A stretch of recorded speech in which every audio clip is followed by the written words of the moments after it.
Look up on a clear night and the sky appears full. Stars everywhere. Layers of them. A dense, ancient ceiling of light stretching from horizon to horizon. It feels abundant. It feels crowded. It feels like a universe that has filled itself generously with matter and brightness and presence. But here's the truth, that cosmology has spent a century quietly confirming, and that almost no one fully absorbs. The universe is not full. It is almost perfectly, almost completely, almost absolutely empty. Not mostly empty, not emptier than you'd expect.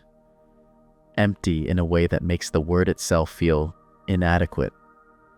Matter, all of it, every star, every planet, every atom of every living thing, accounts for roughly 5% of the universe's total content.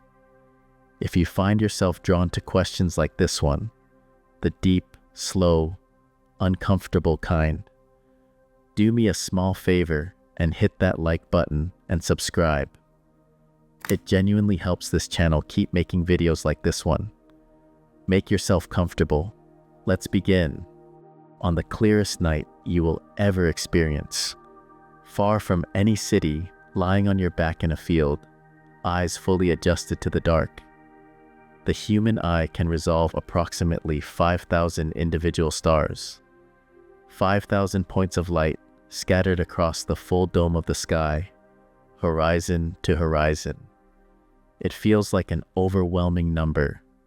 It feels like more than anyone could count.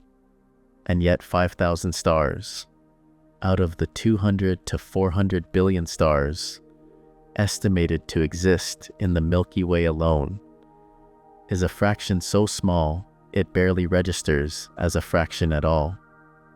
It is closer to nothing than to something.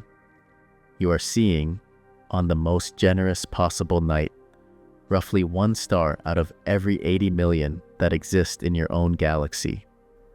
The rest are invisible, too distant, too dim, too buried behind the thickness of gas and dust that fills the galactic plane. The sky feels full. The sky is, by any honest accounting, almost entirely hidden from you, and yet the feeling of fullness persists. It has persisted across human history with remarkable stubbornness. For most of the time our species has existed, the sky was the primary evidence that the universe was dense, inhabited, and generous. Ancient cosmologies filled the heavens with structure, crystalline spheres nested inside one another, each carrying its cargo of stars, the whole arrangement packed and purposeful and close. The Greeks imagined the stars embedded in a solid vault, a ceiling of fixed lights rotating overhead. Medieval astronomers placed Earth at the center of a series of concentric shells, each shell occupied, each gap filled with some form of celestial substance. The universe, in almost every early model, was assumed to be full. Emptiness was considered unstable, even philosophically suspect. Nature, it was said, abhors a vacuum. The default assumption was presence, not absence. It took centuries of careful observation to begin dismantling that assumption, and even then, it dismantled slowly. The telescope arrived in the early 17th century, and for a time, it seemed to confirm the feeling of fullness. Galileo turned his instrument toward the Milky Way and found that what appeared to the naked eye as a faint, continuous smear of light resolved into stars.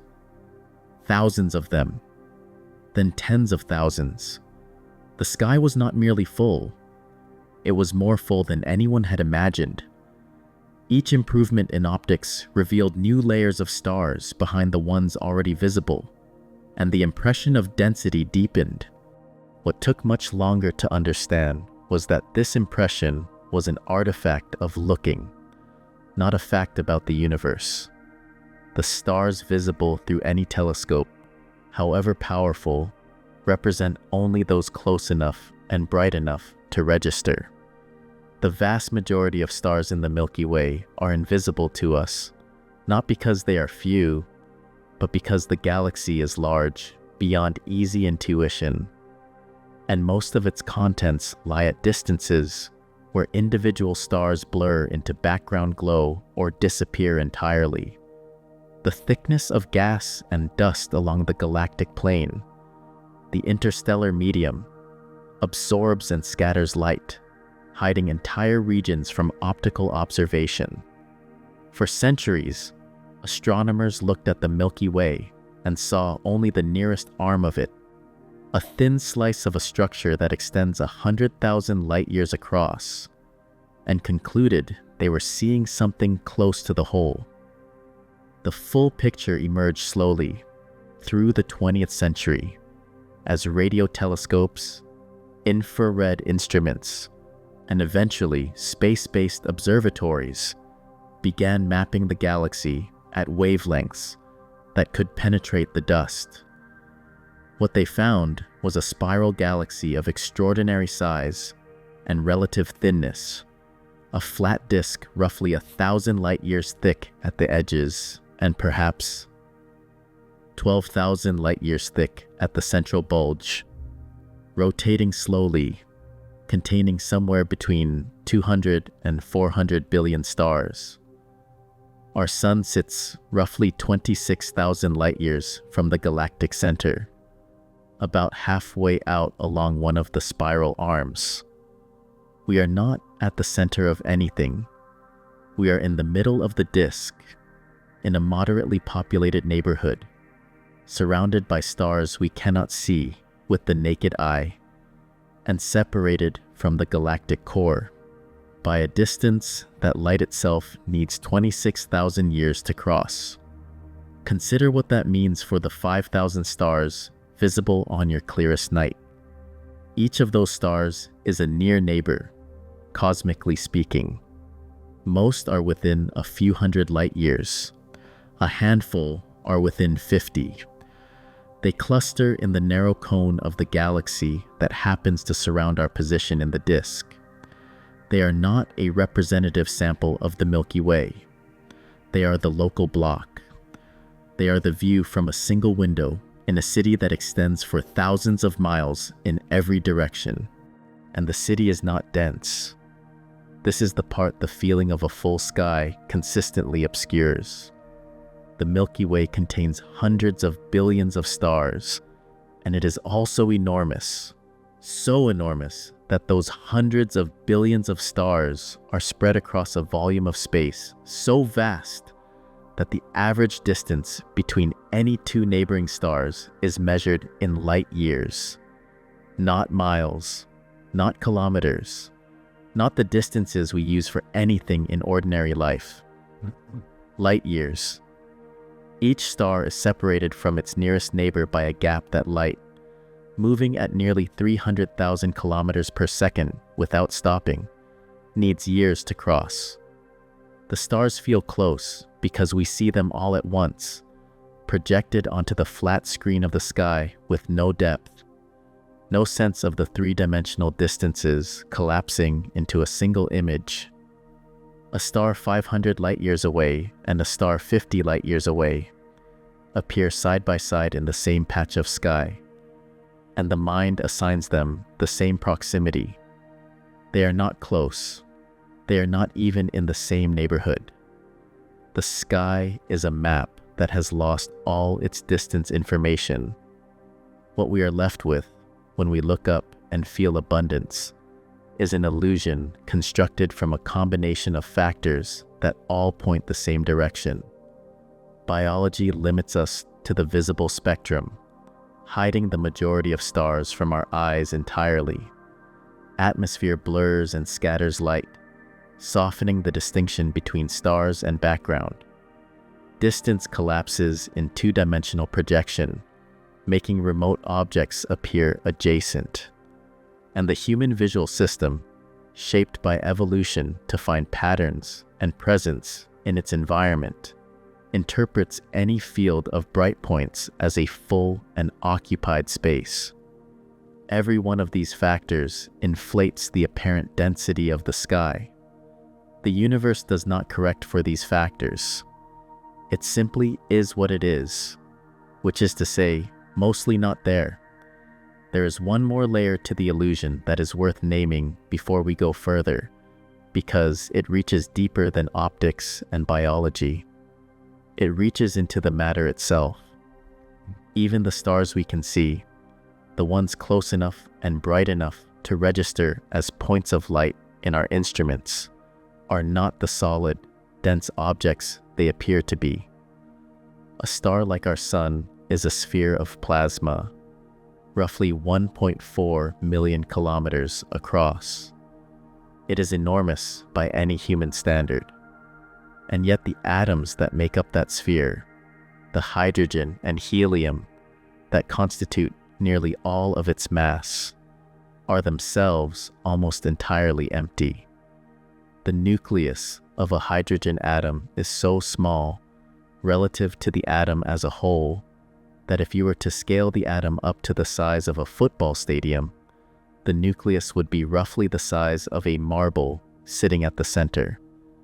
And between that marble and the outermost reaches of the electron cloud surrounding it, nothing. Empty space, in proportions that have no comfortable analogy in ordinary experience. The star you are looking at is not solid. The planet you are standing on is not solid. The hand you might be resting beneath your head as you listen to these words is not solid, not in the way the word solid usually implies. It is matter arranged in patterns dense enough to resist other matter's attempts to occupy the same space. But the atoms themselves are mostly void, and the structures those atoms assemble into are mostly void, and the galaxy those structures are scattered across is mostly void, and the universe that contains the galaxy is mostly void. The night sky looks full. Every layer of examination reveals it to be emptier than the layer before. The further in you look, the less is there. The further out you look, the less is there. The feeling of fullness is the first thing to go when the numbers arrive. And the numbers are only just beginning. We have been describing how the sky looks and why it looks different from what it is. We have not yet asked the harder question: what empty actually means, when physics is permitted to define it precisely, because the definition that physics offers is stranger than the intuition suggests. It is not simply the absence of things. It is something the universe does actively, on a scale that makes the gaps between stars seem almost intimate by comparison. The word empty carries a simple meaning in ordinary life. An empty room has no furniture. An empty glass has no liquid. Empty means the absence of the things that are supposed to be there. It is a temporary condition, a container waiting to be filled. We use it casually, without much weight, because in the world of human experience, true emptiness is rare and brief. A room is empty before the furniture arrives. A glass is empty before the water is poured. Emptiness, in this sense, is a transitional state. It does not last. Physics uses the same word, but it means something different, something older, and considerably stranger. In physics, a vacuum is not merely a space that happens to lack furniture. It is a precisely defined state, a region of space with a particle density low enough that the particles present have no meaningful effect on the physics occurring there. By that definition, most of the universe is vacuum. Not some of it, not the spaces between the interesting parts. Most of it. The vacuum is not the background against which the universe happens. The vacuum is the universe, interrupted occasionally by small, improbable clumps of matter that we have given names to, To understand how empty the emptiness really is, it helps to move through a series of comparisons. Start with the air in a room. At sea level, a single cubic centimeter of air, a space about the size of a sugar cube, contains roughly 27 million trillion molecules. That number has 19 digits.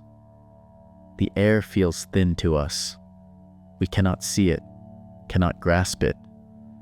And yet it is, by the standards of the universe, extraordinarily dense. It is a crowd. It is a traffic jam. It is matter packed together at a concentration that almost nowhere else in the observable universe approaches. Move outward. The best laboratory vacuum humans have ever achieved, produced in specialized chambers for particle physics experiments, using vacuum pumps and elaborate cooling systems, reduces the particle count in that same cubic centimeter to roughly 10 million molecules. Still 10 million. Still a crowd by cosmic standards, but a fraction of what fills the air around you.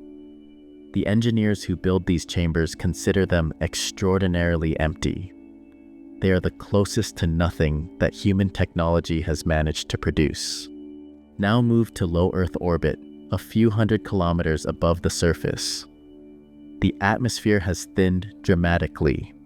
A cubic centimeter of space at that altitude contains somewhere between 100,000 and 10 million molecules, depending on solar activity and altitude. It is thin enough that satellites experience only the faintest atmospheric drag. But there is still something there, still a presence. Move further out, beyond the atmosphere entirely, into the space between planets. The interplanetary medium, the diffuse gas and dust threaded through the solar system, carried outward by the solar wind, contains perhaps 5 to 10 particles per cubic centimeter. Not millions, not thousands. 5 to 10. A cubic centimeter of interplanetary space holds roughly the same number of particles as a sugar cube of air, holds molecules in the digit furthest to the right of that 19-digit number. The ratio is staggering, but it is not yet the bottom. Move beyond the solar system into interstellar space, the space between the stars. Here, the density drops again, dramatically. The average density of the interstellar medium in our region of the galaxy is roughly 1 atom per cubic centimeter. 1. A single hydrogen atom, on average, occupying a space the size of a sugar cube. In the denser regions, inside molecular clouds, where new stars are forming, the density might climb to 10,000 atoms per cubic centimeter, which still falls far below the best vacuum ever produced in a laboratory. The densest naturally occurring clouds of interstellar gas are emptier than anything human technology has manufactured. What we call a cloud, in the interstellar context, would register as a hard vacuum in any physics department on Earth. And that is still not the bottom. Move beyond the galaxy into intergalactic space, the vast regions between galaxies. Here the density falls to approximately 1 atom per cubic meter. Not per cubic centimeter, per cubic meter. A cubic meter is a space roughly the size of a large washing machine. In intergalactic space, that volume contains, on average, a single atom. 1 hydrogen atom, drifting in a cube of darkness with sides a meter long, with nothing else nearby. This is as close to absolute nothing as the observable universe permits. It is an emptiness so complete that it has no human analogy, because nothing in human experience approaches it. The best vacuum a laboratory can produce contains 10 million times more matter than intergalactic space. What this means in practice is that if you were somehow transported to a random location in the universe, not to a planet, not to a solar system, not even to a galaxy, just to a random point in space, chosen without bias, you would almost certainly find yourself in intergalactic void. You would see nothing nearby. You might, at enormous distances, detect the faint smear of a galaxy, but in any direction you could reach within a human lifetime. Even traveling at speeds that dwarf anything we have built, there would be nothing. No atom close enough to touch.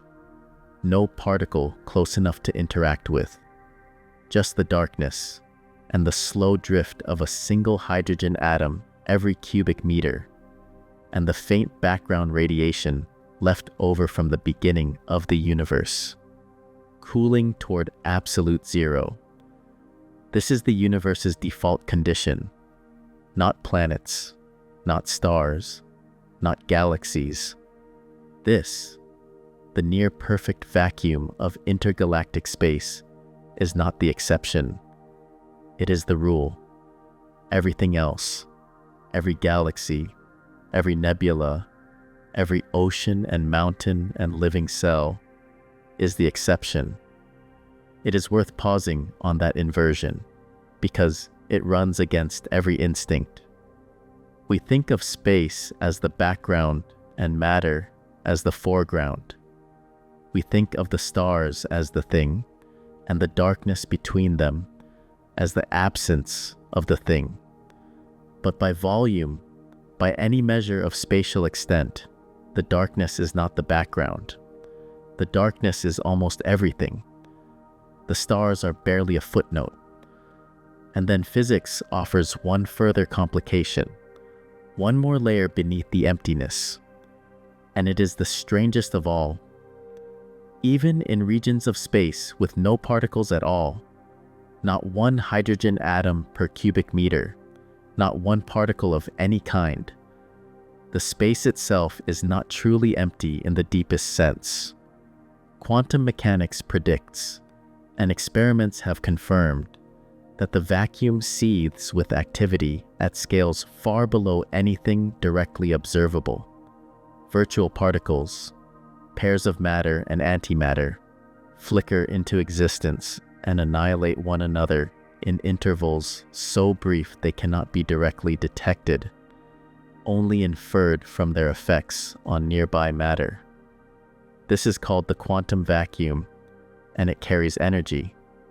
Not much, but measurable.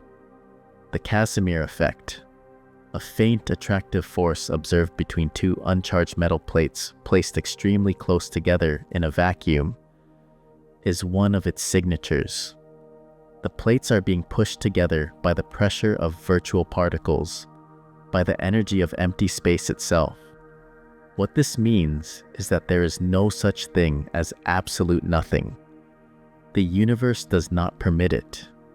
Even the most perfectly evacuated region of space is threaded with quantum fluctuations, with the faint energetic hum of virtual processes occurring and dissolving below the threshold of ordinary matter. The void is not silent. It is active. It is restless. It merely contains nothing we can hold, or see, or reach. This is the universe's floor, the lowest level of emptiness it will allow.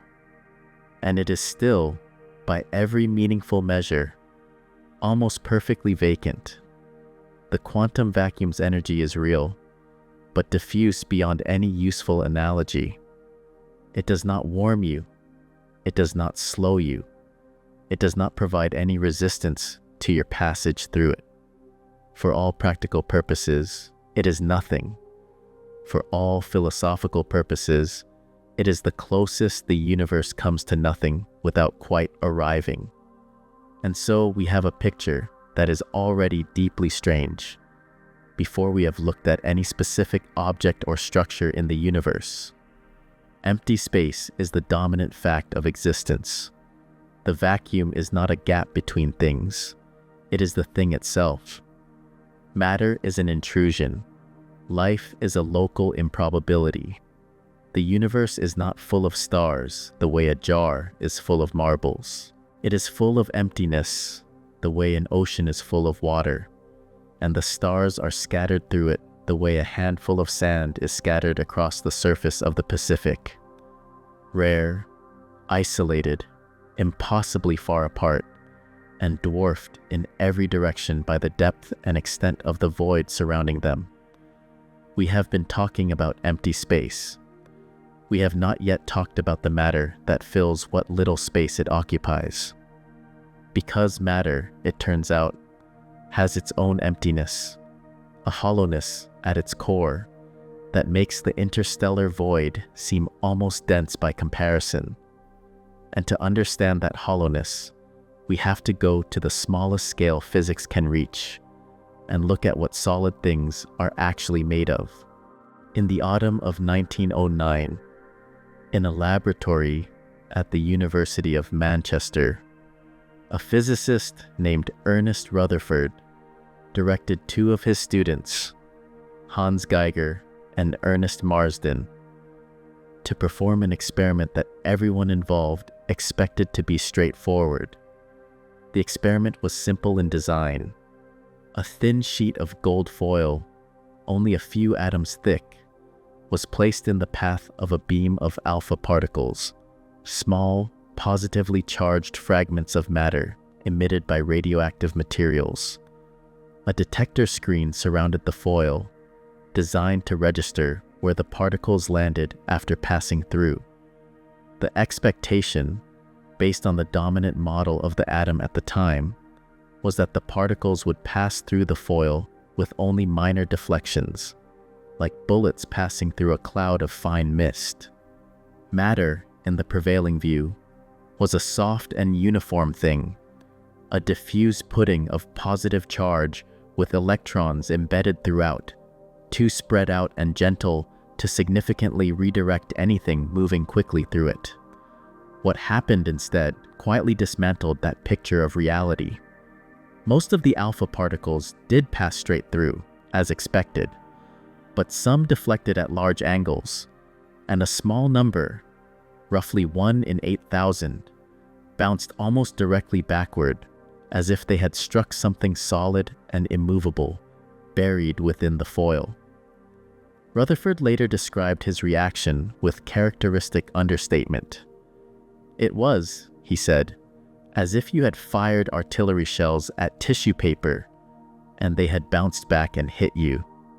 The result was so unexpected that it took him nearly 2 years to accept what it implied. What it implied was that the atom is not a soft, uniform cloud. It is almost entirely empty space, with nearly all of its mass concentrated in a vanishingly small central nucleus. The alpha particles that passed straight through had missed the nucleus entirely, sailing through the vast emptiness of the atom without encountering anything. The few that bounced back had scored a direct hit on the nucleus, an event so rare because the nucleus itself is so extraordinarily small relative to the total size of the atom. How small? The numbers are difficult to hold, but they are worth attempting. A hydrogen atom, the simplest atom, consisting of a single proton and a single orbiting electron, has a diameter of roughly 1/10 of a nanometer. A nanometer is 1/1000th of a meter. 10 million hydrogen atoms placed side by side would span approximately 1 millimeter. The atom is small beyond any useful visual anchor, but the nucleus of that hydrogen atom, the single proton at its center, is roughly 100,000 times smaller than the atom itself. 100,000 times. If you were to scale a hydrogen atom up to the size of a large cathedral, a space perhaps 100 meters across, the nucleus at its center would be approximately the size of a marble. A single marble, sitting at the center of a vast stone hall, and between that marble and the outermost reaches of the electron cloud at the cathedral walls. Nothing. No furniture, no air, no particles of any kind. Just empty space, held in shape by electromagnetic forces, so abstract they have no texture, no color, no presence that any sense organ could register. This is what matter is made of. Not solidity, not density. A marble in a cathedral, repeated across scales that comprehension cannot fully reach. Consider what that means for the objects around you. The chair, the floor, the walls. Every solid thing in your immediate environment is constructed from atoms, and every one of those atoms is a cathedral with a marble at its center. The solidity you feel when you press your hand against a surface is not the solidity of packed matter. It is the solidity of electromagnetic repulsion. The electrons in the atoms of your hand, pushing back against the electrons in the atoms of the surface, two clouds of negative charge refusing to occupy the same space. You are not touching the table. Your electrons are repelling its electrons at a distance so small it feels like contact, but is not. Nothing in the physical world touches anything else, not in the way the word touch implies. Every sensation of contact is a long-range electromagnetic conversation between clouds of charge, conducted across distances that are, at the atomic scale, enormous. To put this in human terms, the matter in your body is almost entirely empty space. Your body contains roughly 7 billion atoms. That is a 7 followed by 27 zeros. Each one of those atoms is a cathedral with a marble. If you were somehow able to remove all the empty space from every atom in your body, compressing each nucleus and each electron into direct contact with one another, the resulting object would be roughly the size of a single grain of fine sand. All of you, every cell, every memory, every year of experience and growth and learning, compressed into a speck, barely visible to the naked eye. And the same is true of every other human being who has ever lived. If you gathered every person who has ever existed, estimates range from around 100 billion individuals across all of human history, and removed the empty space from all of them simultaneously, the compressed result would fit comfortably inside a cube, roughly the size of a sugar cube. 100 billion lives, all of human history, reduced to something you could hold between two fingers. What this means is that the solidity of the world is a functional illusion, not a deception. The electromagnetic forces that create the impression of solidity are real, and they have real consequences. You cannot walk through walls because the electron clouds in the wall's atoms genuinely repel the electron clouds in your body's atoms. The repulsion is physical. The resistance is measurable. But the resistance is not caused by matter being densely packed. It is caused by force fields surrounding matter that is, itself, almost entirely absent. Rutherford's experiment in 1909 was the moment this became undeniable. Before that experiment, the emptiness of matter was not yet known. After it, there was no longer any intellectually honest way to look at a solid object and believe it was what it appeared to be. The table is not solid. The floor is not solid. The planet beneath you is not solid, not in the deep sense. It is a vast collection of atomic cathedrals, each one almost entirely empty, assembled into structures large enough to have gravity, warm enough to support liquid water, dense enough in aggregate to resist your weight, but hollow at every level of examination. all the way down. This is where the emptiness of the universe becomes personal rather than astronomical. The scale of the cosmos is difficult to feel. The distance to the nearest star is a number, not an experience. But the emptiness of matter is closer. It is in your hand right now, in whatever surface you are resting against, in every breath of air moving through your lungs. You are made of the same emptiness you have been contemplating in the night sky. The atom is not a small version of a planet, dense and filled. The atom is a small version of the solar system, a central mass surrounded by an enormous relative void, with the outer boundary defined not by solid walls, but by the reach of invisible forces. And the solar system, it turns out, is the next scale at which this pattern repeats. Because if the atom is a cathedral with a marble at its center, the solar system is something larger still, a structure so vast and so sparsely occupied that the emptiness of the atom begins to feel almost intimate by comparison. We think of our solar system as a neighborhood, a collection of planets and moons and asteroids arranged around a central star, close enough to one another to be mapped on the same diagram, close enough that we have sent spacecraft to visit most of them within a human lifetime. But the diagram lies, as all diagrams of the solar system must lie to fit on a page. The distances involved are not neighborly. They are not even in the same category as the distances we use for anything on Earth. And when you replace the diagram with the actual numbers, the solar system dissolves, like the atom before it, like the matter inside the atom before that, into something that is almost entirely and uncomfortably nothing. There is a model of the solar system that exists in almost every science classroom in the world, a yellow sphere at the center, representing the sun. A series of smaller spheres arranged in a neat line extending outward. Mercury, Venus, Earth, Mars, then the gas giants, then the distant ice worlds at the edge. The spheres are different sizes. The gaps between them vary.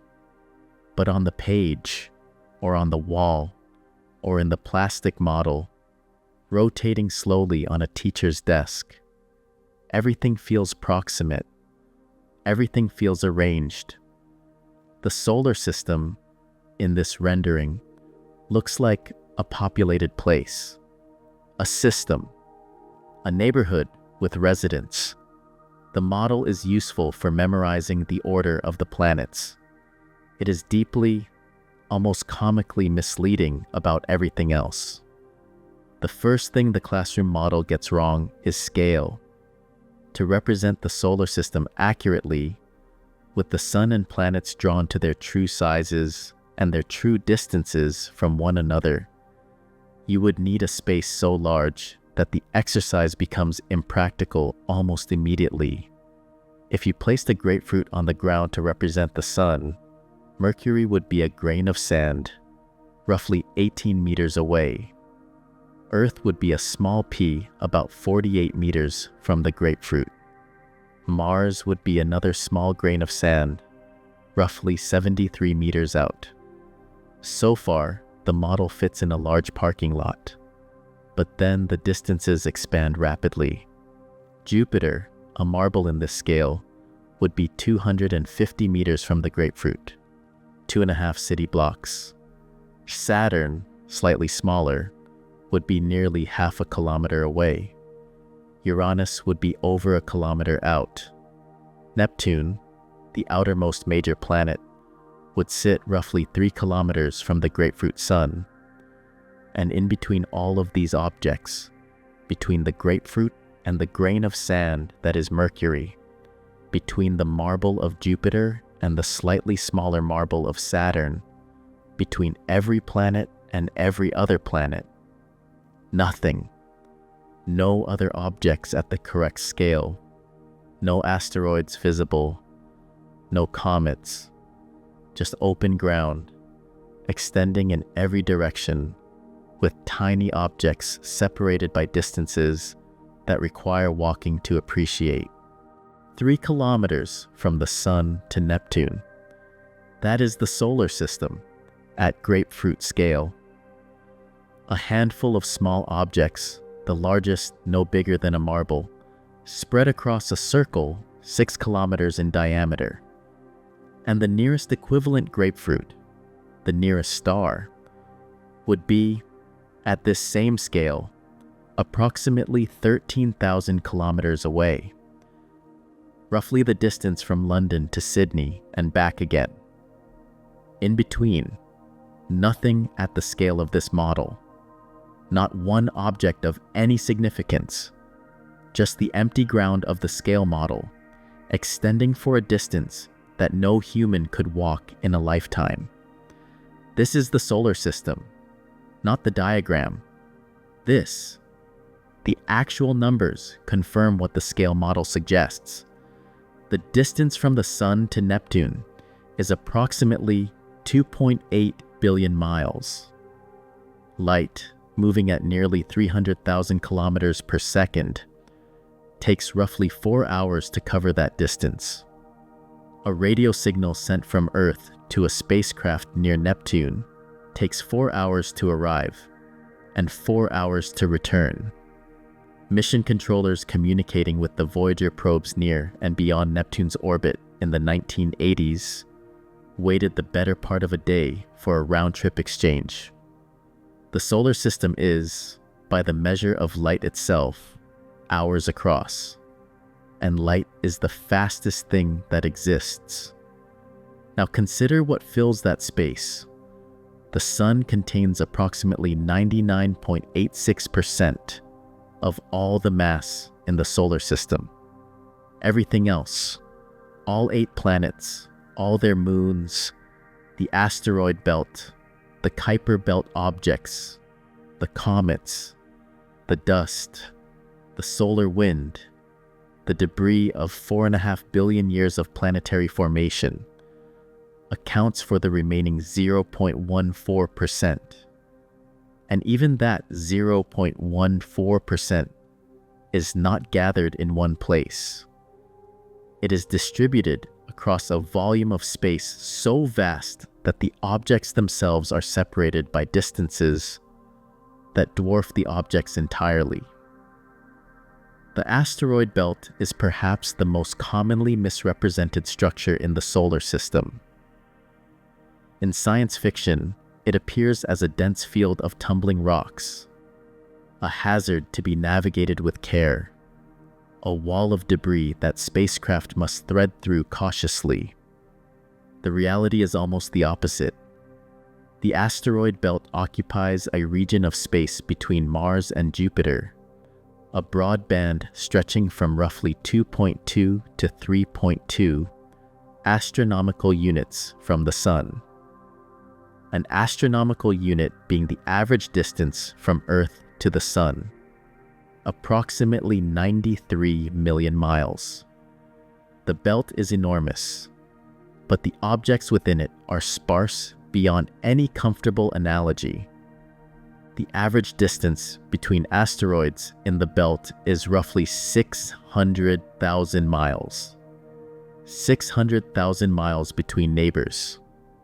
The belt contains an estimated 1 to 2 million asteroids larger than 1 kilometer across, and yet the total mass of all of them combined is less than 4% of the mass of the Moon.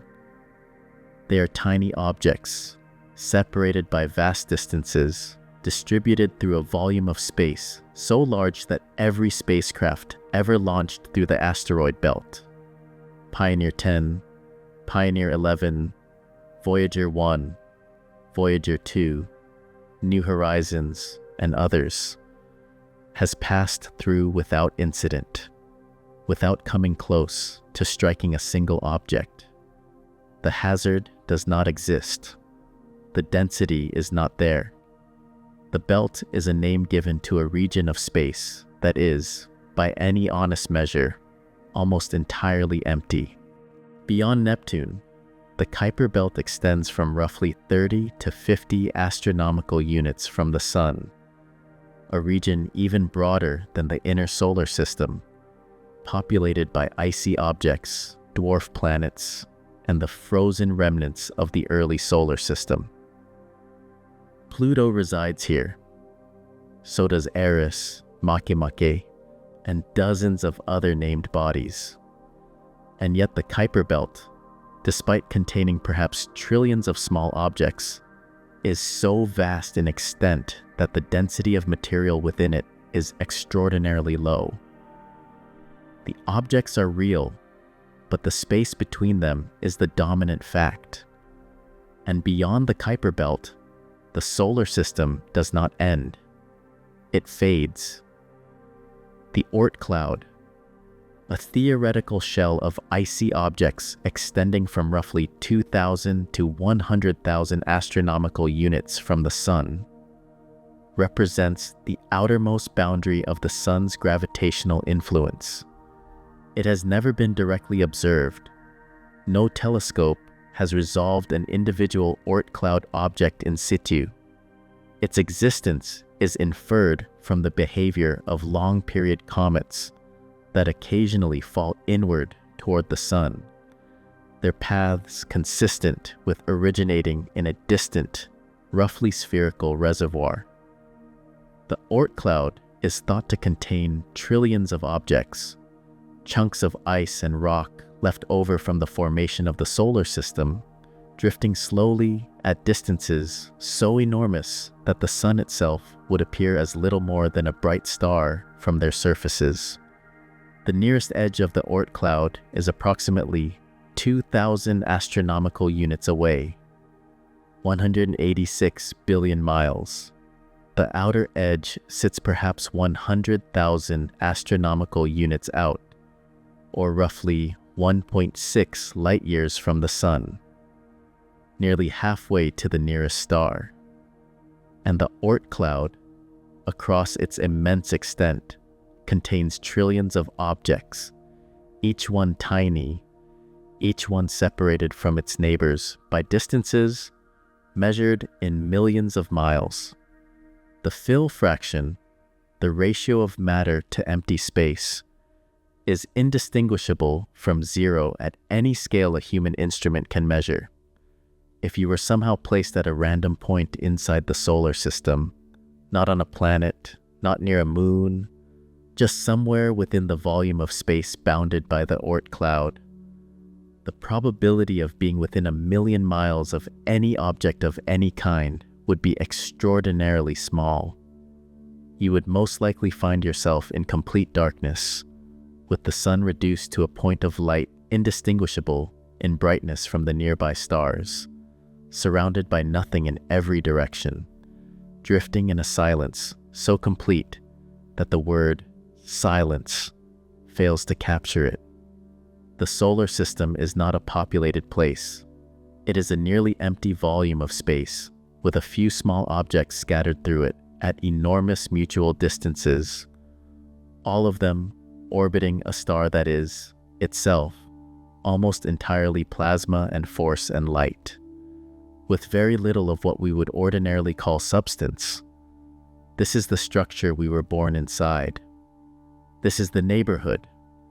And the solar system, sparse as it is, empty as it is, hollow at every level from the atomic to the orbital, is, relative to what lies beyond it, almost extravagantly full.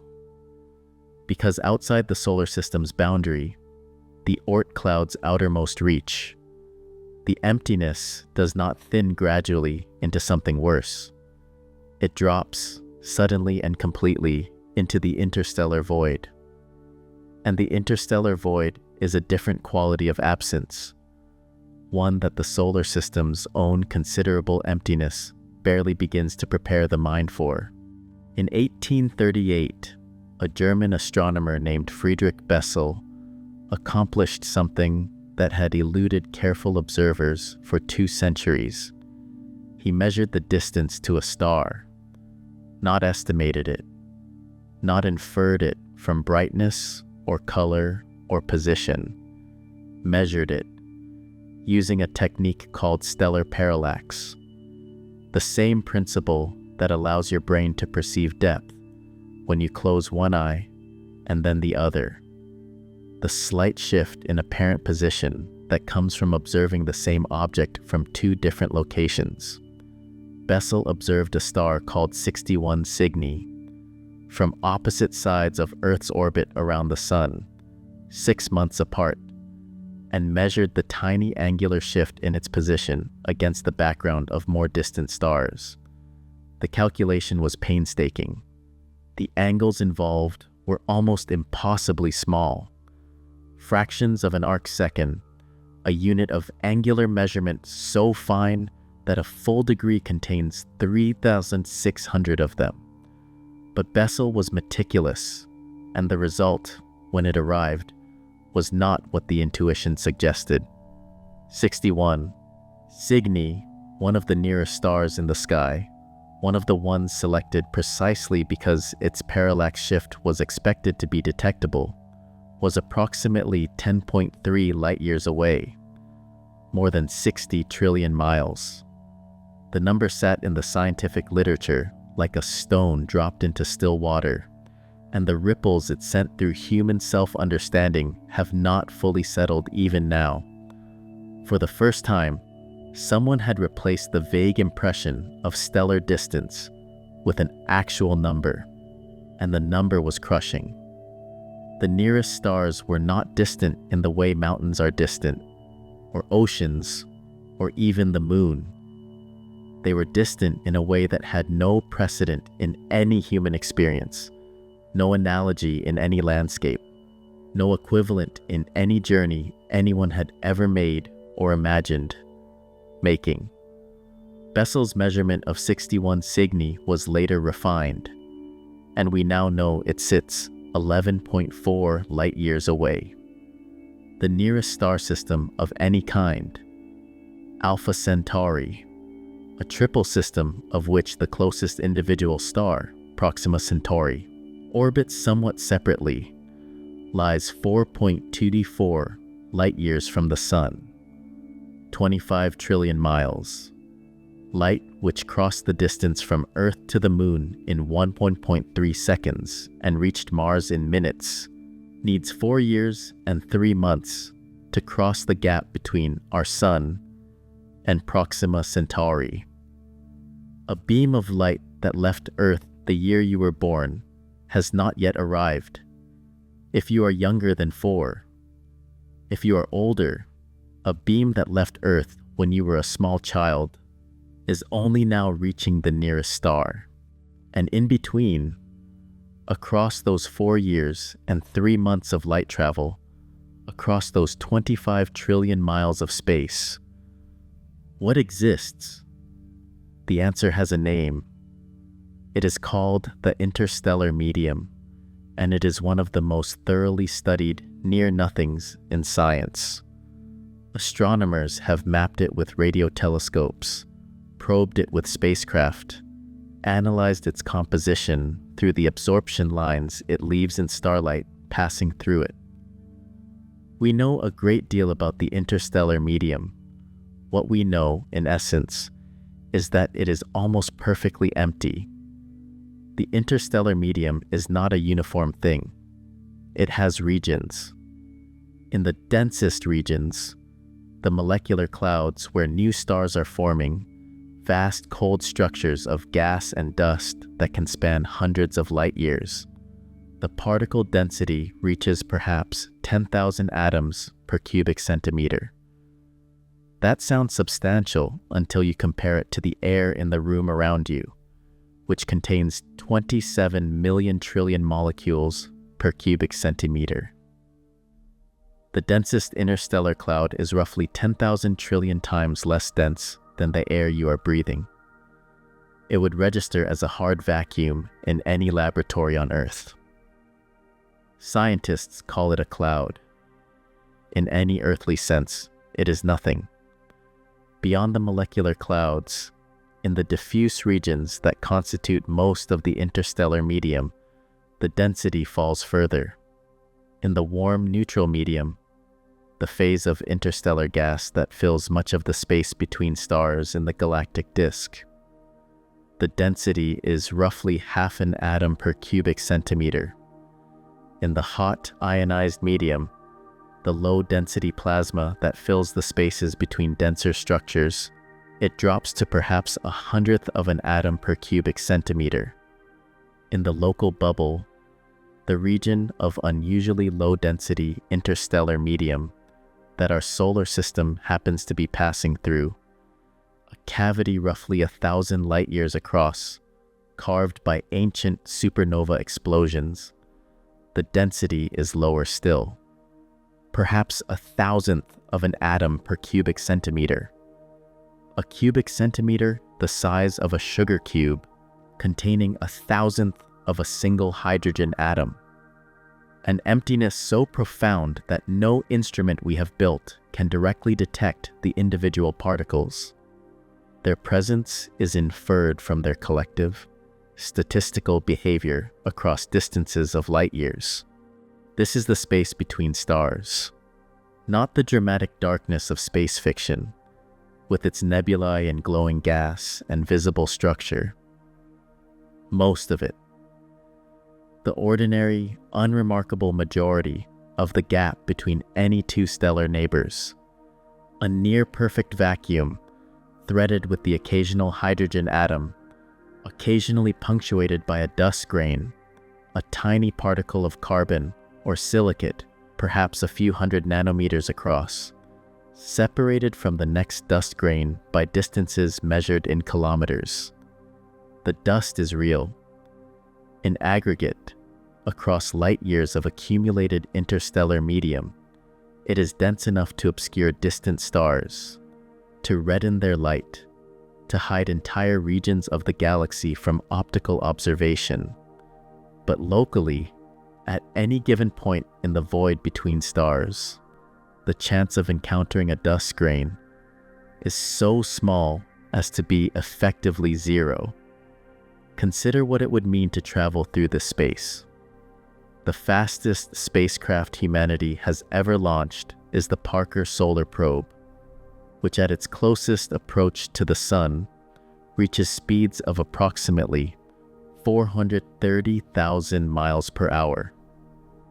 It is the fastest thing we have ever built. At that speed, a journey to Proxima Centauri would take roughly 6,500 years. Not decades, not centuries. Millennia. A civilization that launched such a probe at the height of ancient Egypt would be waiting until roughly the year 8500 for it to arrive. And for the entirety of that 6,500-year journey, the probe would travel through a medium so empty that it would encounter, on average, perhaps a few thousand hydrogen atoms per second, a number that sounds large until you realize that a single breath of air contains more atoms than the probe would encounter across the entire 6,500-year crossing. The void between stars does not thin as you move into it. It simply is what it is, from the moment you leave the outermost reach of the solar system to the moment you approach the outermost reach of the next one. There is no gradient of increasing emptiness. There is no wall you cross. The Oort cloud fades, the sun diminishes to a bright point among other bright points, and the interstellar medium is simply there. Always has been, in every direction, at every point along the journey, as close to nothing as matter-containing space permits. There is a moment in the history of space exploration that carries some of the weight of this distance more quietly than any number.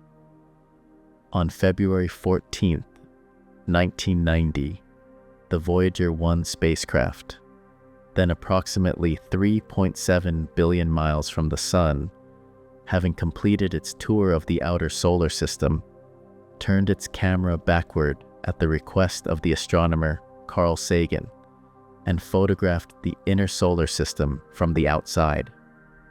In the resulting image, Earth appears as a pale blue dot, less than a pixel across, suspended in a beam of scattered sunlight, surrounded by the utter blackness of interstellar space beginning to open around it.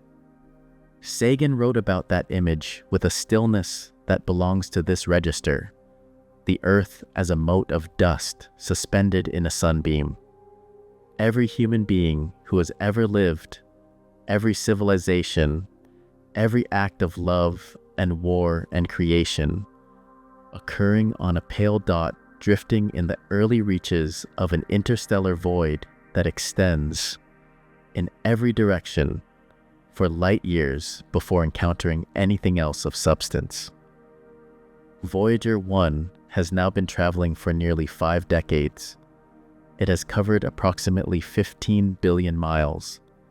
It crossed the boundary of the heliosphere, the region where the sun's solar wind gives way to the interstellar medium, in 2012, becoming the first human-made object to enter interstellar space. And in terms of the distance to the nearest star, it has covered less than 1,000th of the way. In 5 decades of continuous travel, the fastest long-duration spacecraft ever built has made essentially no progress toward the nearest stellar neighbor. The gap is not merely large. It is large in a way that absorbs every human measure of speed and duration and renders them insufficient. This is the space between 2 stars, the nearest 2, the galactic equivalent of adjacent houses, as the analogy goes, though the analogy fails because no 2 houses have ever been separated by a gap that light needs 4 years to cross.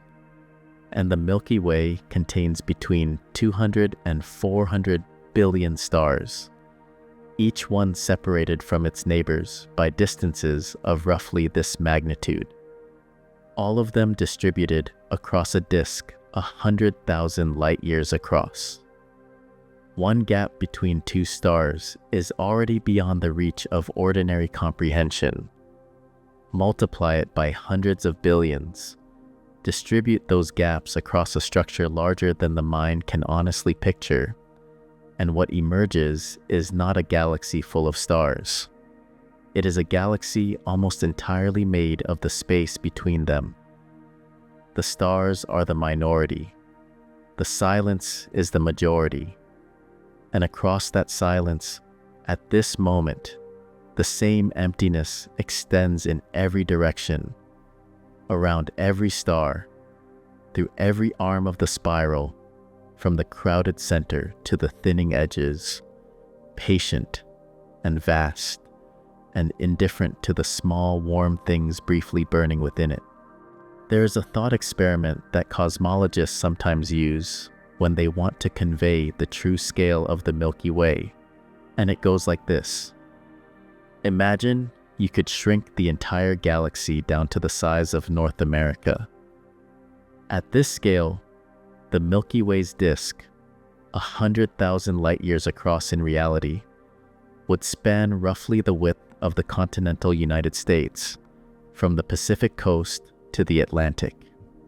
At this scale, our solar system, including the full extent of the Oort cloud, would be approximately the size of a single grain of sand. Not a pebble, not a marble. A grain of sand, sitting somewhere in the middle of the country, roughly where Kansas or Nebraska would be, surrounded by hundreds of billions of other grains of sand distributed across the entire continent. And the average distance between those grains of sand, at this scale, would be roughly 2 to 3 miles. 2 to 3 miles between grains of sand across a continent. That is the Milky Way, not a crowded city of stars, not a dense field of light. A nearly empty continent-sized disk, scattered with grains, each grain separated from its neighbors by miles of open ground, the whole structure rotating slowly around a central mass, that the grains will never approach in any meaningful human timeframe. This is where we live. This is the structure our sun has been orbiting for approximately 4.5 billion years, completing perhaps 20 circuits of the galactic center in that time, drifting slowly through a neighborhood of other grains, each one as isolated as the next, each one burning its own brief fire in the silence between. The Milky Way's disk is approximately 100,000 light-years in diameter and roughly 1,000 light-years thick at the outer edges, thickening to perhaps 12,000 light-years at the central bulge. In our region of the galaxy, roughly 26,000 light-years from the center, in the Orion arm, the average distance between neighboring stars is approximately 4 to 5 light-years. This is not the distance between any two randomly chosen stars in the galaxy.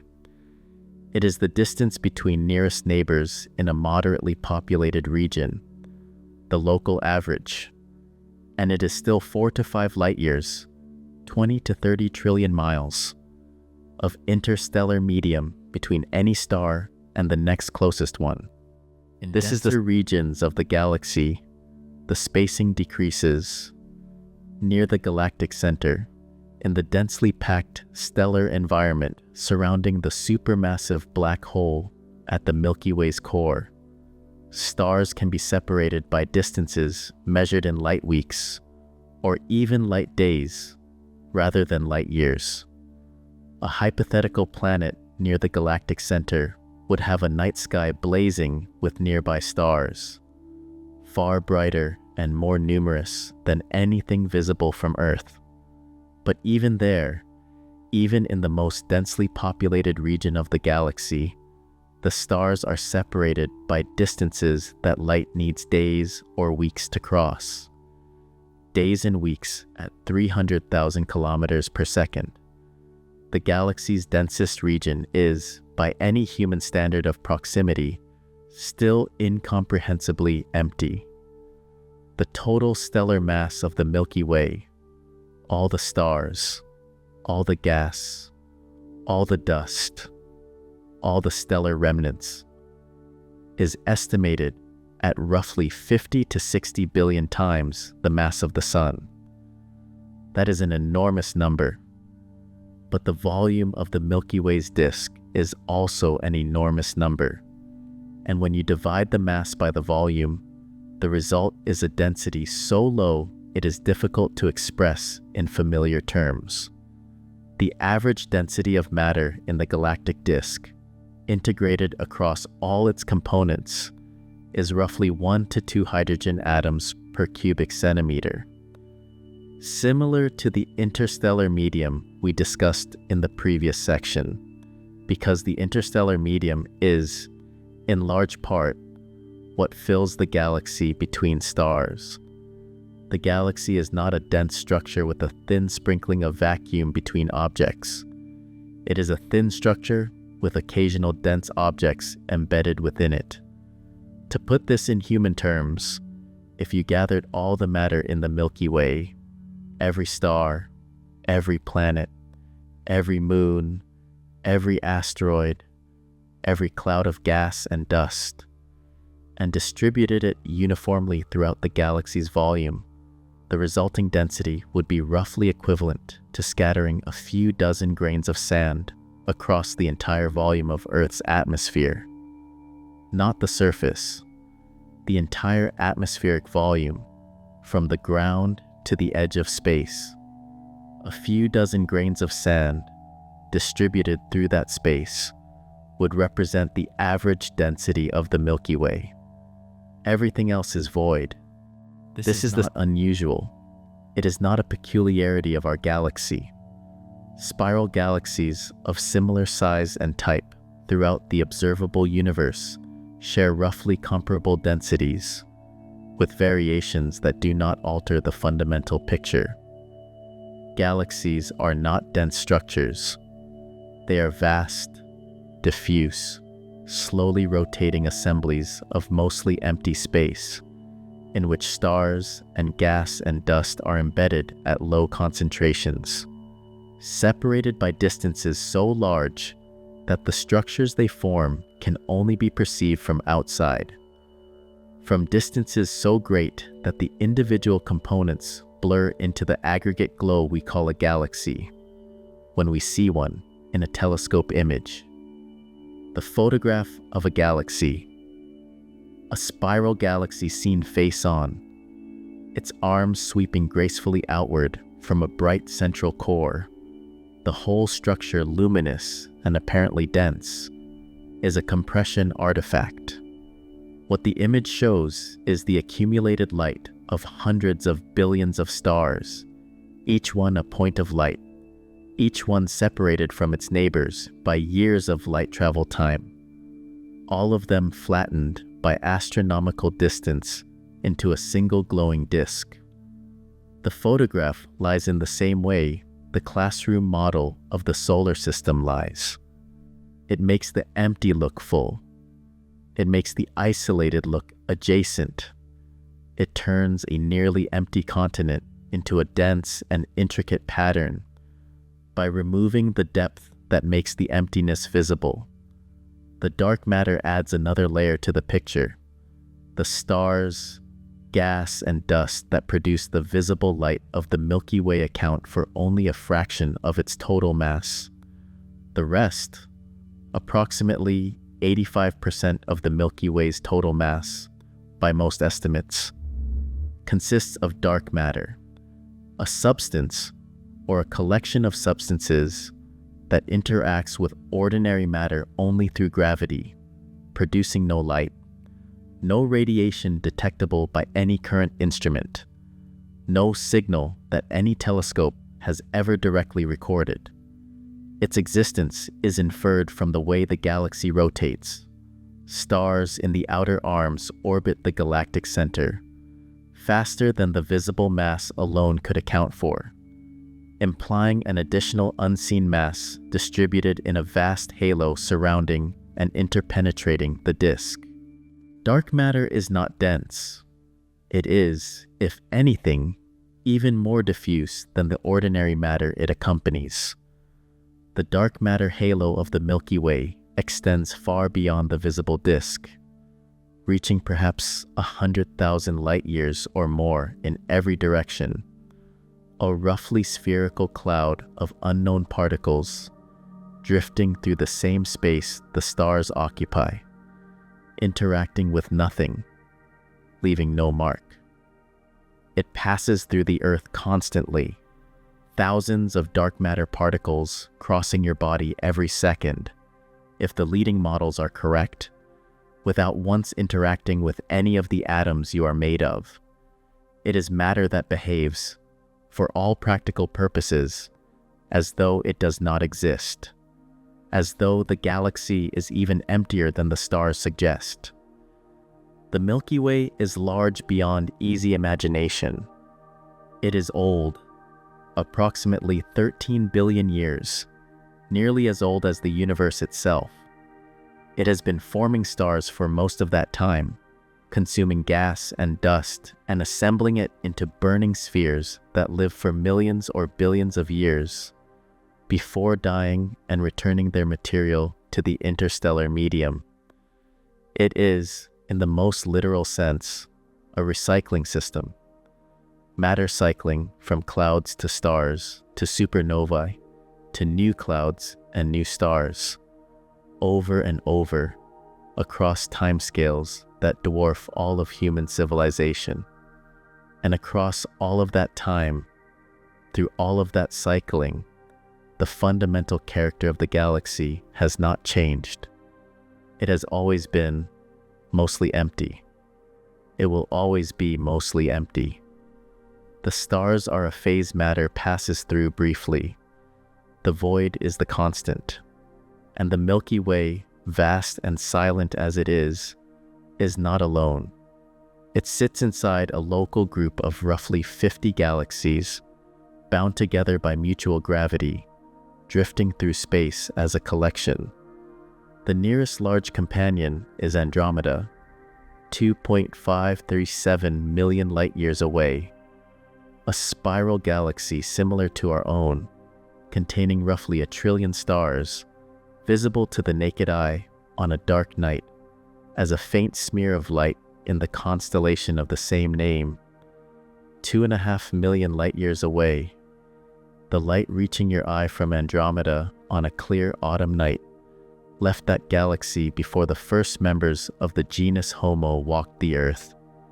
And between the Milky Way and Andromeda, across those 2.5 million light-years of space, lies a quality of emptiness that makes the interstellar medium feel almost welcoming. A void so complete, so uninterrupted, so devoid of any structure at any scale, that it requires its own name and its own category of consideration. The intergalactic void does not simply continue the pattern established by the interstellar medium. It deepens it, dramatically, in a way that, once understood, makes the galaxy itself, sparse as it is, silent as it is, seem like a warm and occupied place by comparison.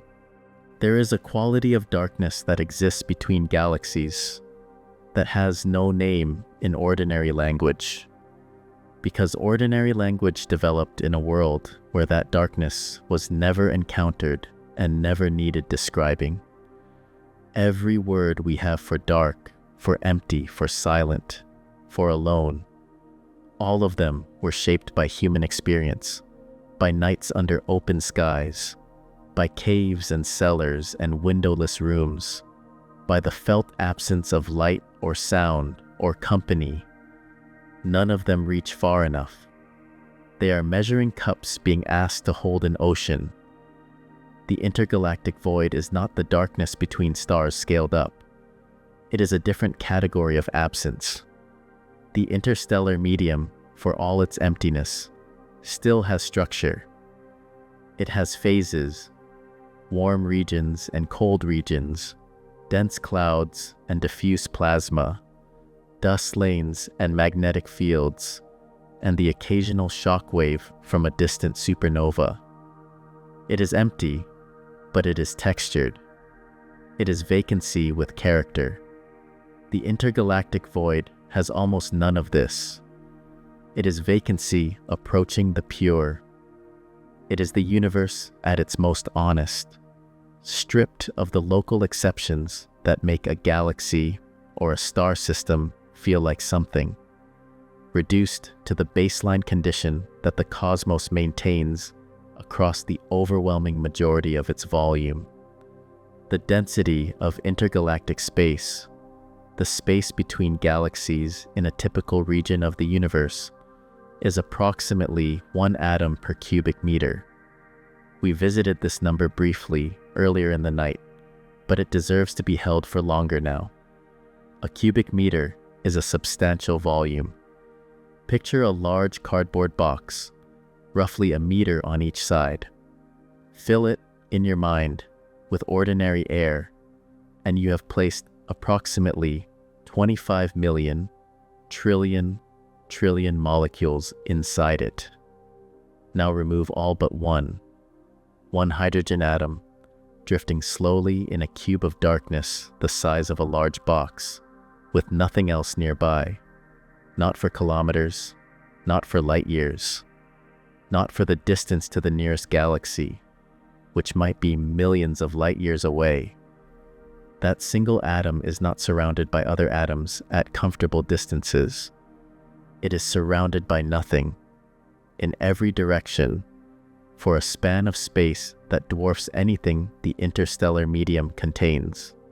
The ratio between the air in a room and intergalactic space is not a large number, in the way that astronomical distances are large numbers. It is larger.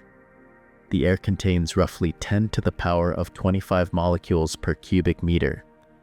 Intergalactic space contains roughly 1. The difference is a factor of 10 to the power of 25, a 1 followed by 25 zeros. If you wanted to write that ratio out in standard form and read it aloud, giving each digit 1 second, you would be reading for longer than the current age of the universe. It is not a number that fits inside any useful frame of reference. It simply is what it is, which is to say, the air around you and the space between galaxies are not 2 points on the same scale of density.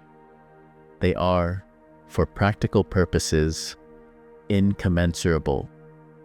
This is the space that Andromeda sits across, 2.537 million light-years from the Milky Way.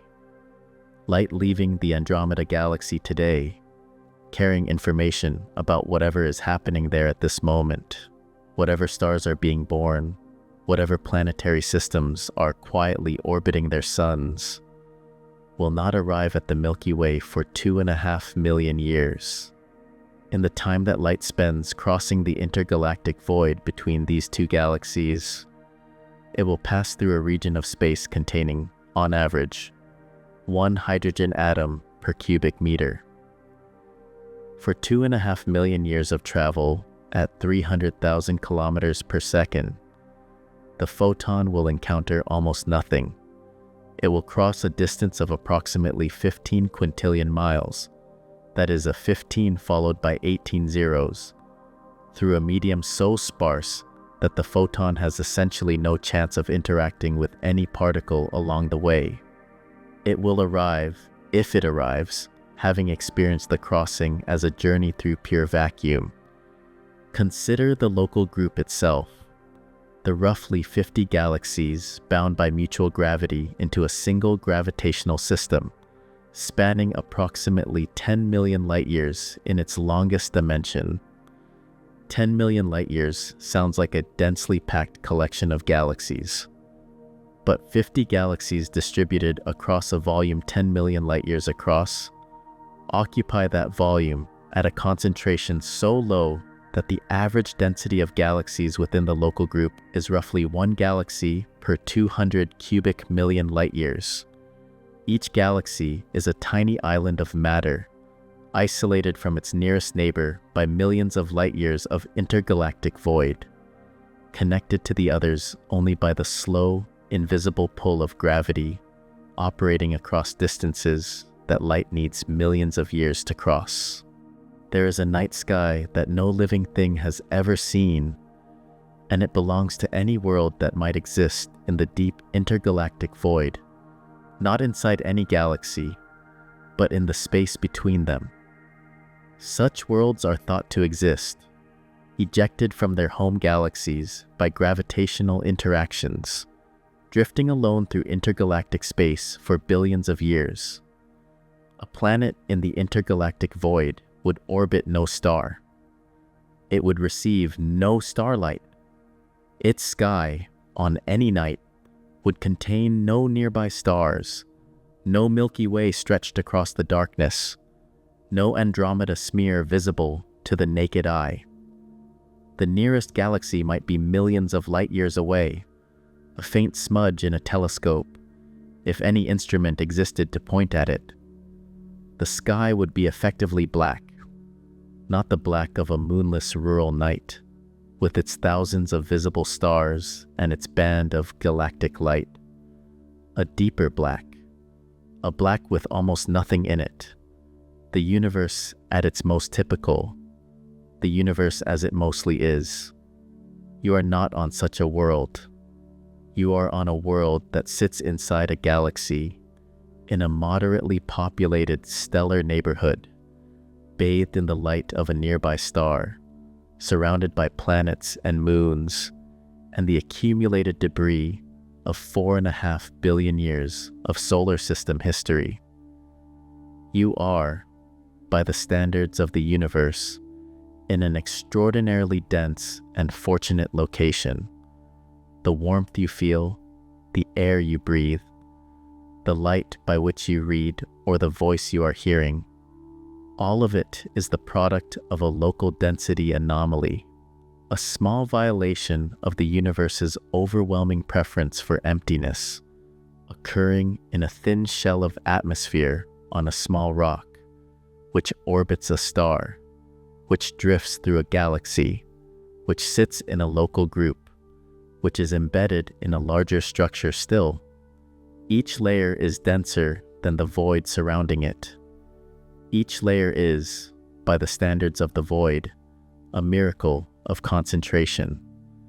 The intergalactic medium is not entirely without structure. It is threaded, at very large scales, by magnetic fields too diffuse to measure directly, but inferred from their effects on cosmic ray particles crossing the void. It contains traces of gas, hydrogen and helium, the same elements that fill the interstellar medium, but at densities even lower than the 1 atom per cubic meter average in many regions. It carries the warm-hot intergalactic medium, a diffuse plasma of gas heated by ancient shocks and gravitational compression to temperatures of tens of thousands of degrees, a gas so thin that its total thermal energy is negligible. Its temperature, a statistical property of particles separated by distances so large they almost never interact. Hot, in the sense that the individual particles move quickly. Cold, in the sense that there are so few of them that no warmth is transferred to anything. This is one of the stranger facts about the intergalactic void. It is, in places, technically hot. Particles moving at speeds consistent with high temperatures, and simultaneously, experientially, the coldest environment imaginable, because temperature, as a felt phenomenon, requires particles dense enough to collide with other matter, to transfer energy, to warm a surface. In intergalactic space, the particles are too few and too far apart to warm anything.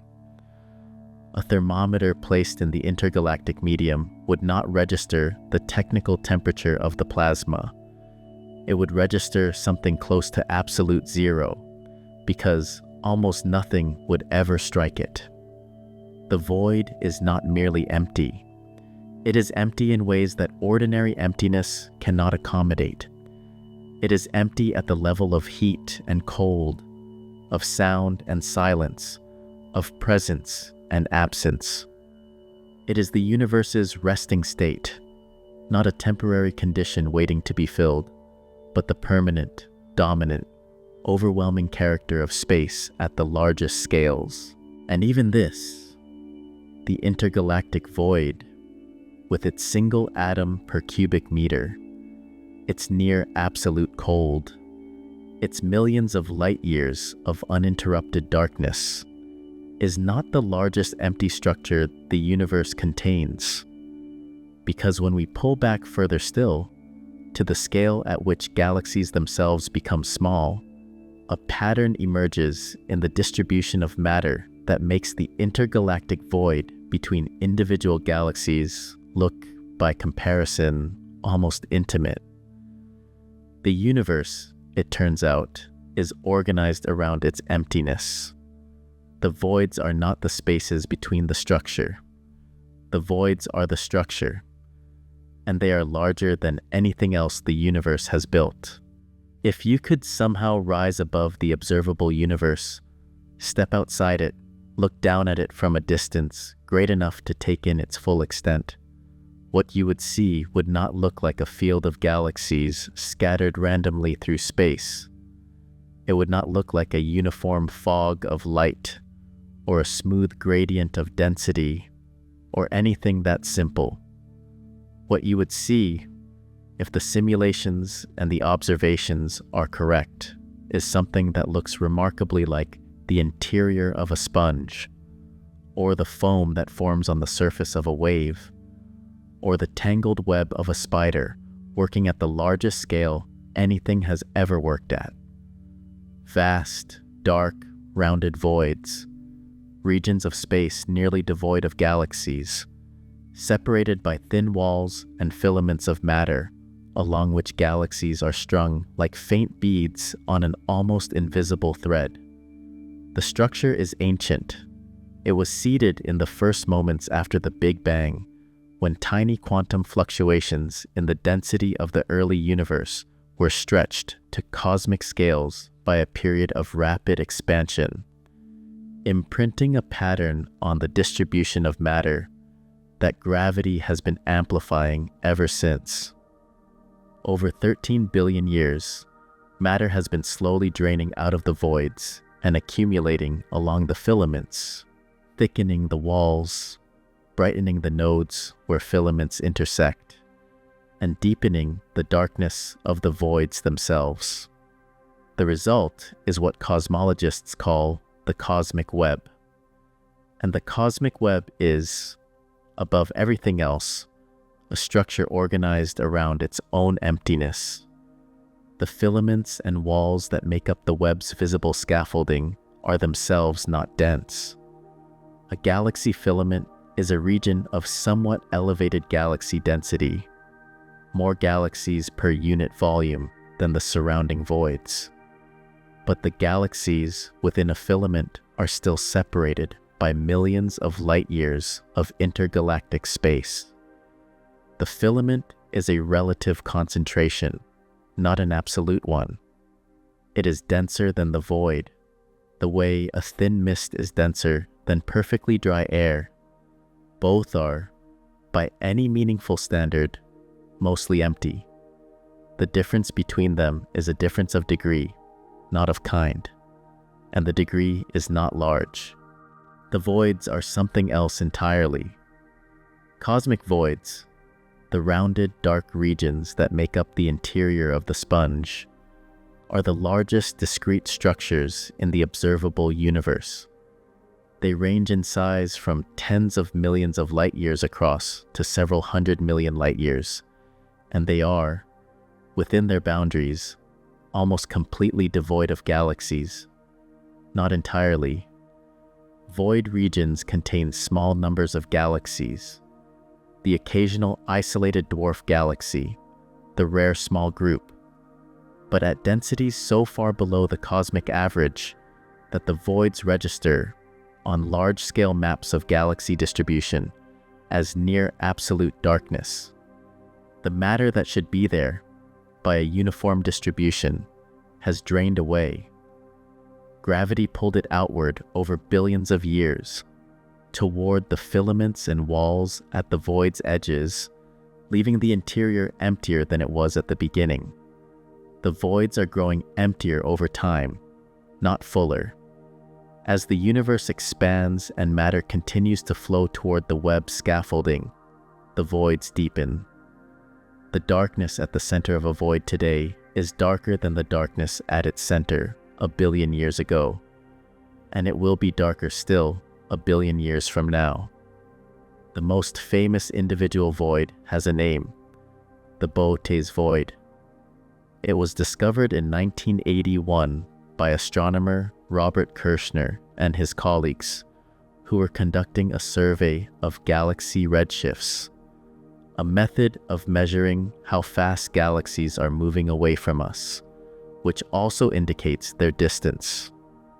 When the data from a particular region of the sky came back, a gap appeared, a region roughly spherical in shape, centered in the direction of the constellation Boötes, containing almost no galaxies across a diameter of approximately 330 million light-years.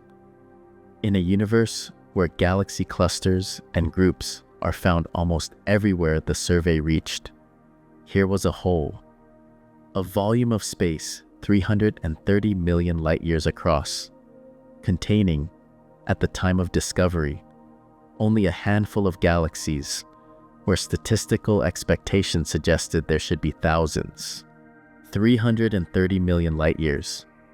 To cross the Boötes void at the speed of light, traveling in a straight line from one side to the other, would take 330 million years. In that time, on Earth, the Permian-Triassic extinction event would occur, the dinosaurs would rise and fall, the mammals would diversify, the primates would emerge, the genus Homo would appear, and all of recorded human history would unfold, multiple times over. The crossing would require 330 million years at the fastest speed the universe permits. And for the entirety of that crossing, in almost every direction, there would be essentially nothing to see. No galaxy clusters, no bright nodes of the cosmic web, no concentrations of stars dense enough to resolve as anything other than the faintest possible background. Just the darkness of the void, and the slow recession of the walls on either side, and the near absolute quiet of intergalactic space, uninterrupted for a distance that comprehension cannot honestly reach. What would it mean to live inside the Blackout void? Not on a planet inside a galaxy near its edge, where the void's boundary might be visible as a region of unusual darkness in one direction. Inside, in the deep interior, where the nearest galaxy cluster might be 100 million light-years away in every direction. The night sky of such a world would be almost empty of the structures we associate with the universe.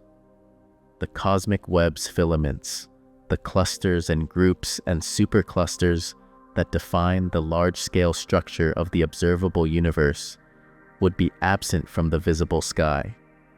The nearest galaxies would be so distant that they would require a large telescope to detect at all, appearing only as the faintest smudges in the deepest exposures.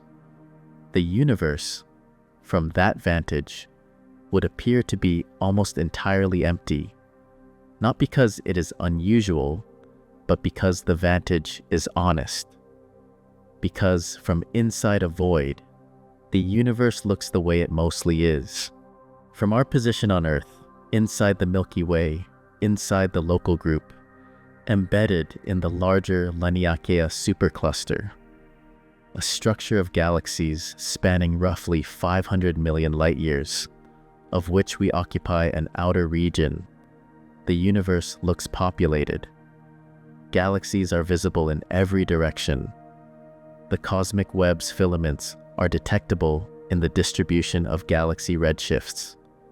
The universe, from here, appears to have texture, to have structure, to be full of things. But this is a location bias. We are in one of the denser regions of the cosmic web, near the intersection of filaments, in a gravitational environment that has accumulated matter over billions of years. We see a populated universe because we are in a populated corner of it. The Blackout void sees a different universe, the majority universe, the typical one, and it is nearly empty. The total fill fraction of the observable universe, the ratio of the volume occupied by matter-containing structures to the total volume of space, is difficult to calculate precisely, but estimates consistently place it below a few percent. Some analyses suggest that cosmic voids account for roughly 80 to 90% of the universe's total volume. The filaments, walls, and clusters of the cosmic web, all the structure visible in the large-scale surveys, all the galaxies and groups and superclusters, occupy the remaining 10 to 20%.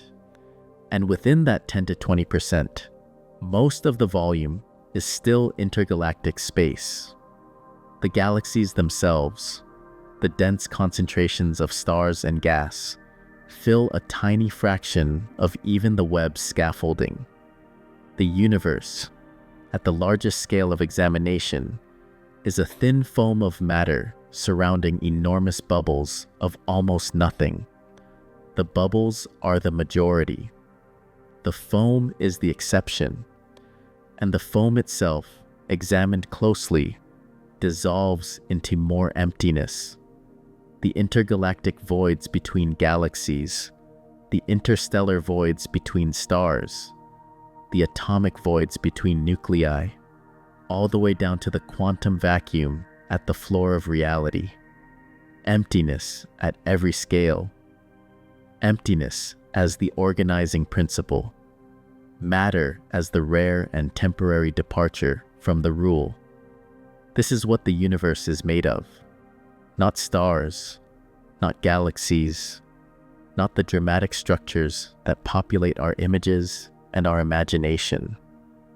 The universe is made of emptiness, organized into patterns by gravity, punctuated at rare intervals by the brief warmth of matter. The structures are real.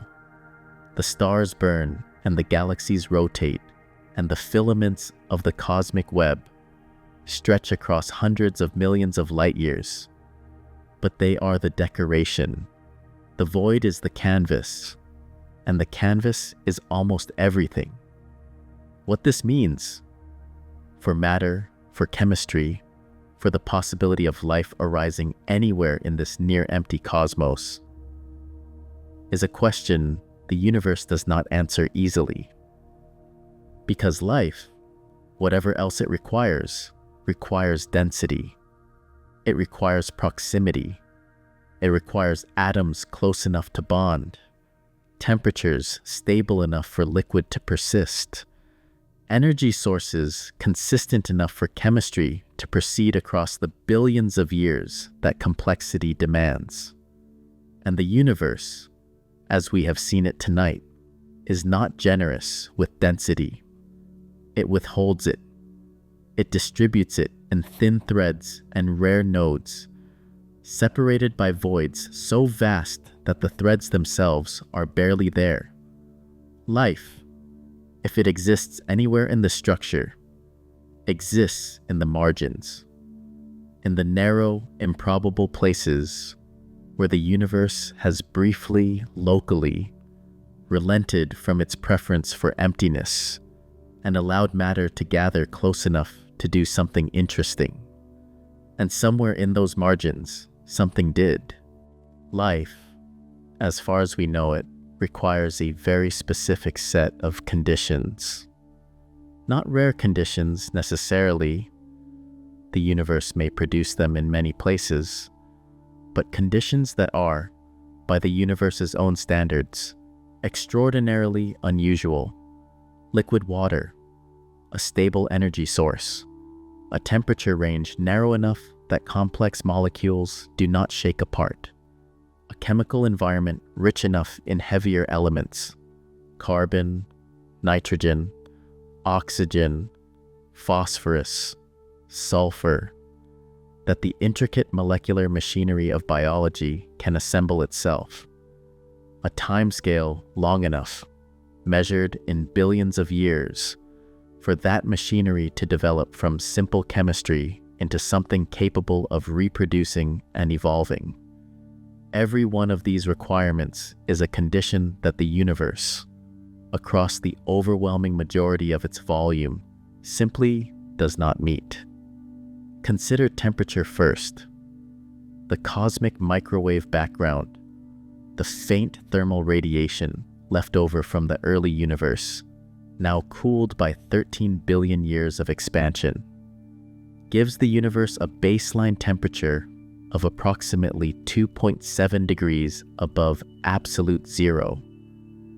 That is the temperature of empty intergalactic space, the temperature of the void at its most typical.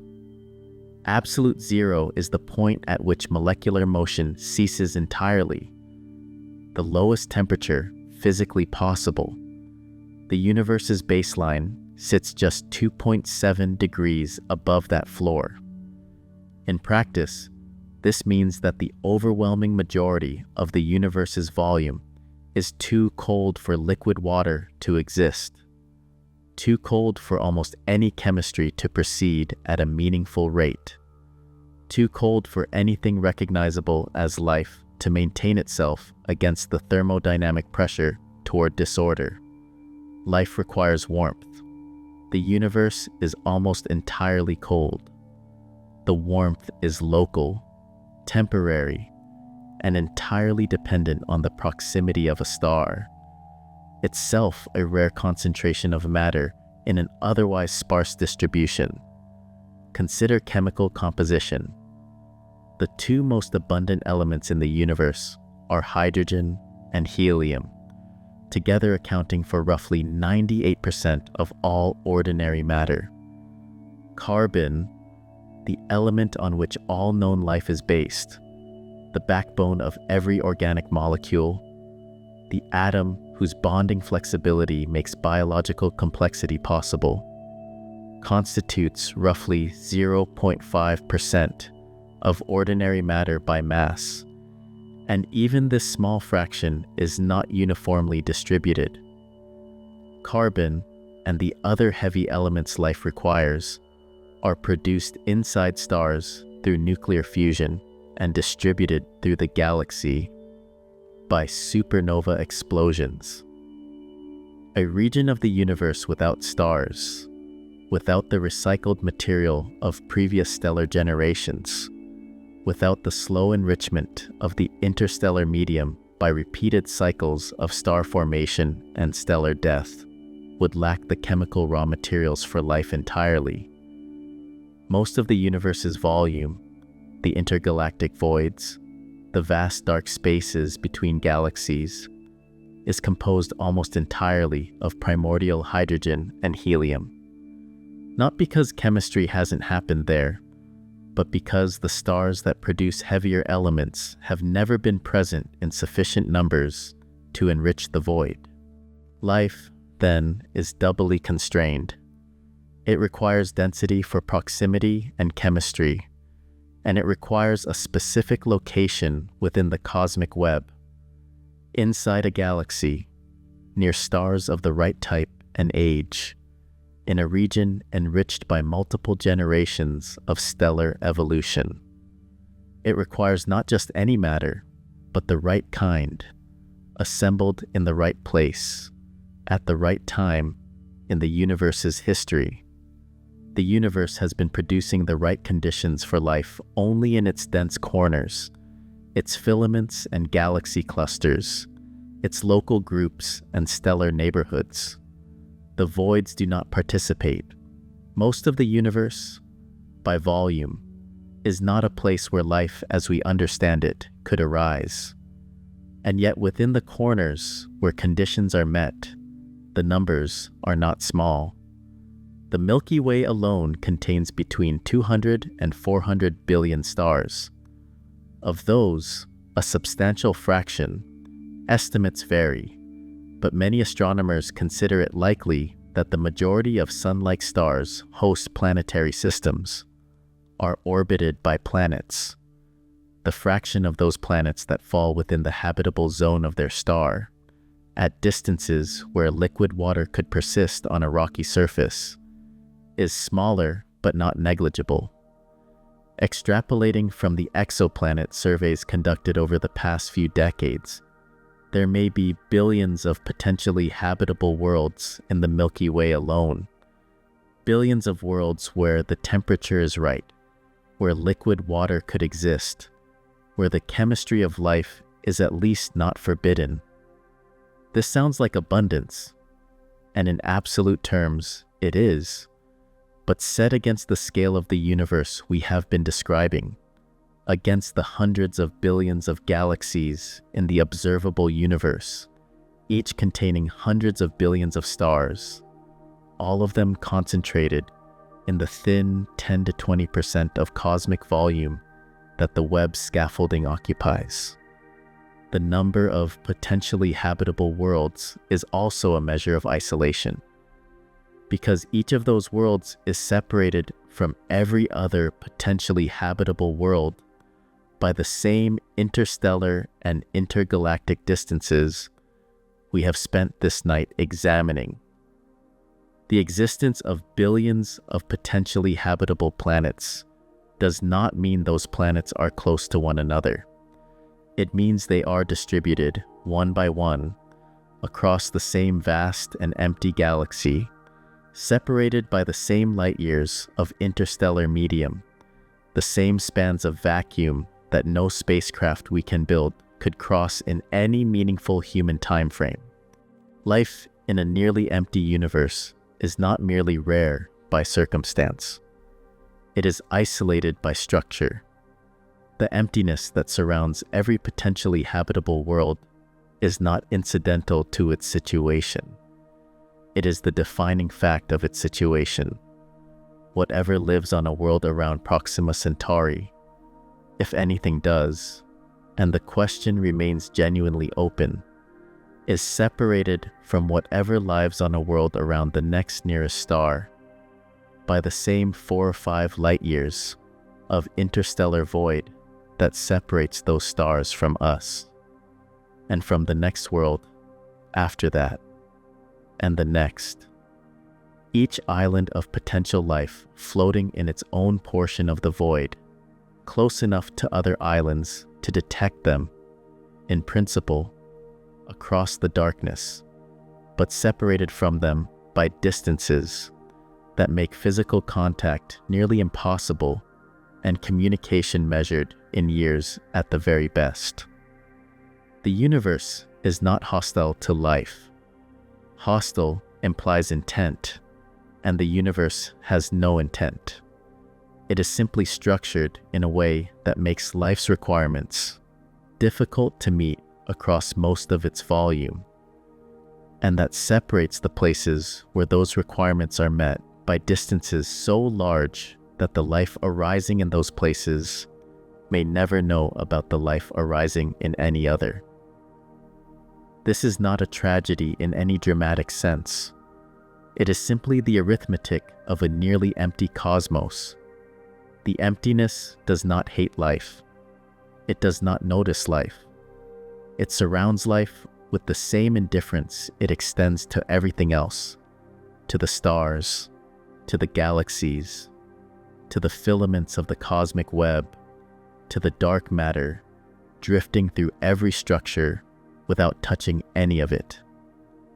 You are listening to these words on a world that has spent 4 billion years becoming hospitable to the kind of chemistry that eventually produced something capable of listening.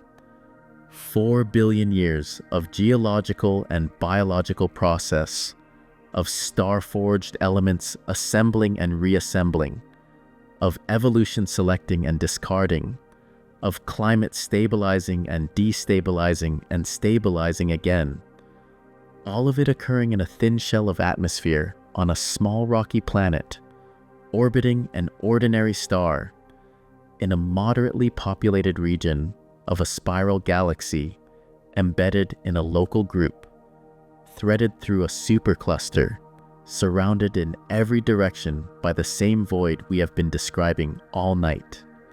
The conditions for your existence are, by the universe's standards, a local exception so improbable that no single number can express its rarity, and they are occurring right now in this thin and temporary pocket of density and warmth, while around it, in every direction, to distances that take millions of years to cross at the speed of light, the universe maintains its default condition: cold, dark, empty, patient. The emptiness does not end at the edge of the atmosphere. It does not end at the edge of the solar system, or the galaxy, or the local group. It extends in every direction across scales we have spent this entire night attempting to convey, through every structure and every void, to the farthest reaches of the observable universe and presumably beyond. It is not waiting to be filled. It is not a temporary condition that the universe will eventually overcome. It is what the universe is. It is what the universe prefers, if preference can be said to apply to something with no awareness of its own nature. And somewhere in it, in this one small corner, on this one small world, in this one thin moment of cosmic time, something became aware of the emptiness surrounding it. Something looked out and tried to measure what was there, and found, after centuries of careful looking, that what was there was mostly nothing, and found, after sitting with that for a while, that the nothing was not terrifying in the way that the first encounter with it suggested. that it was simply the context, the frame around the small, warm, improbable picture. The picture is still there. You are still in it. The darkness around it is vast, beyond any word you have for vast. And it has been there since before the picture existed, and it will be there long after the picture fades. But for now, in this brief interval, the picture is lit. Something is here, something is aware, and in a universe this empty, that is not nothing, that is almost everything. There is a photograph taken on September 5th, 1977, the day Voyager 1 launched from Cape Canaveral. In the photograph, the rocket rises on a column of fire and smoke, climbing away from the Earth into a pale Florida sky. The rocket is bright. The sky around it is blue and full of light. The Earth below is green and warm and present. It is a photograph of departure, of something small leaving something large, of a human-made object beginning a journey outward into the solar system and beyond. At the moment that photograph was taken, no one alive could have fully understood where Voyager 1 would eventually go, or what it would eventually tell us about the place it was leaving behind. In February of 1990, 13 years into the mission, the spacecraft turned its camera backward. It was approximately 3.7 billion miles from the Sun, already beyond the orbit of Neptune, already in the outer reaches of the solar system, already in a place no human-made object had ever been. The camera was old by then, and the image it produced was grainy, washed with scattered light from the sun, barely adequate for the task Carl Sagan had been advocating for years, the task of looking back. In the resulting photograph, Earth appears as a pale blue dot, a point of light smaller than a single pixel, suspended in a broad shaft of sunlight against a background of absolute black.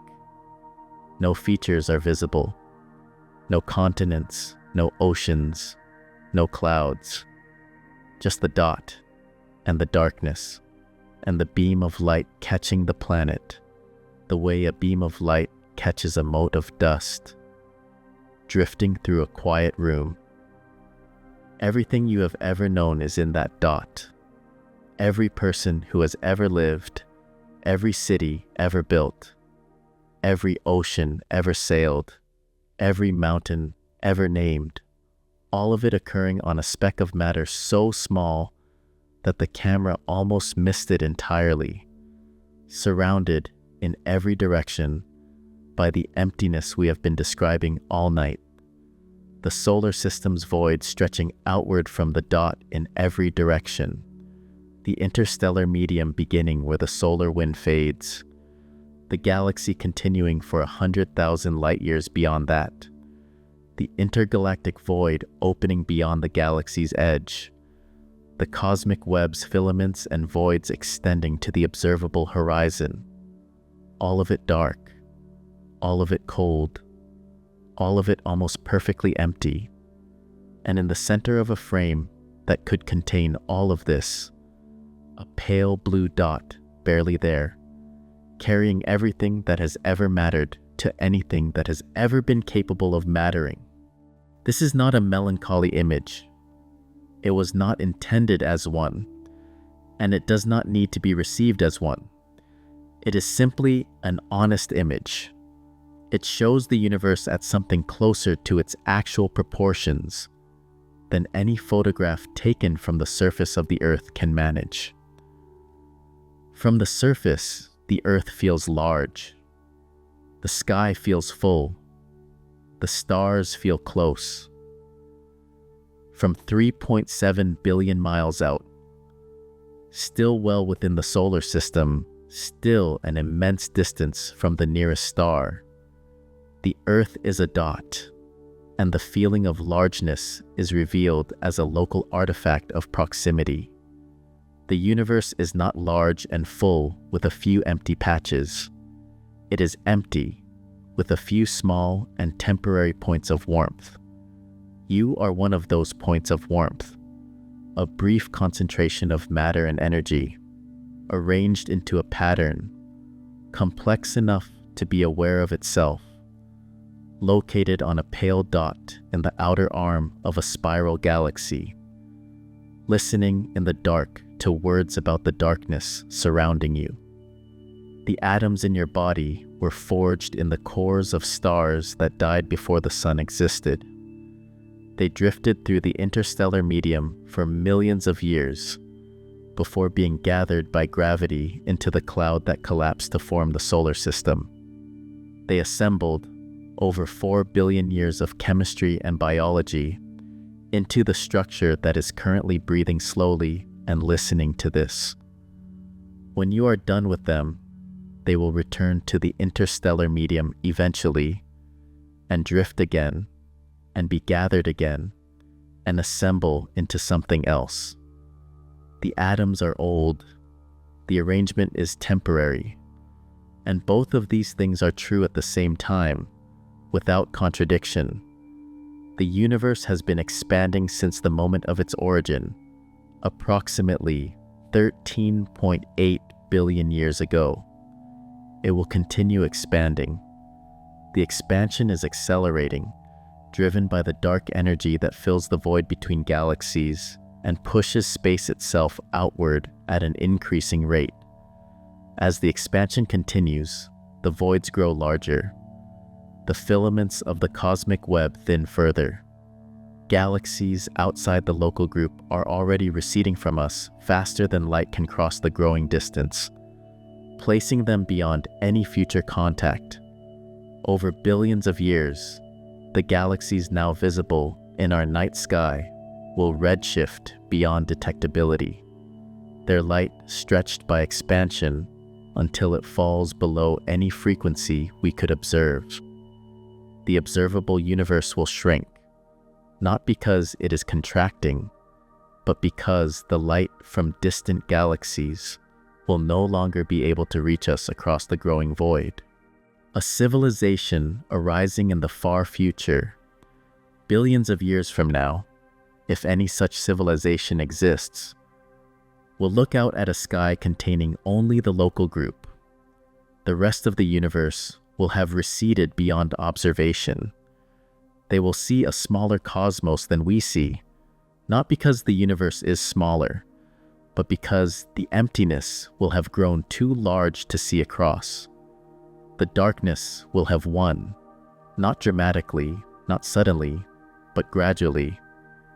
The way darkness always wins, by outlasting the light, by expanding while the light remains fixed, by being patient in the way that only truly vast and indifferent things can be patient. The stars themselves are temporary. The sun has approximately 5 billion years remaining before it exhausts its hydrogen fuel, expands into a red giant, and eventually collapses into a white dwarf, a faint, cooling ember the size of the Earth, slowly radiating its remaining heat into the surrounding void. The more massive stars burn faster and die sooner. The less massive red dwarfs burn slowly, some of them lasting trillions of years, but they too will eventually cool and darken. Given enough time, more time than the current age of the universe by factors that have no useful analogy, all the stars will go out, the galaxies will fade, the matter that remains will decay slowly across timescales so vast that the current age of the universe is less than a single second in comparison, and the universe will return, fully and finally, to the condition it has maintained across most of its volume for most of its existence. Cold, dark, empty. This is not a thought designed to disturb sleep. It is a thought designed to locate the present moment honestly within the full span of what exists. Right now, in this brief interval of cosmic time, the stars are burning The galaxies are bright. Chemistry is occurring on small warm worlds scattered through the web's thin scaffolding. Something is listening to these words in the dark, breathing slowly, on a planet that still has a sun. The emptiness is vast, and it is patient, and it surrounds everything, but it has not yet finished its work here. The warmth is still present. The light is still traveling.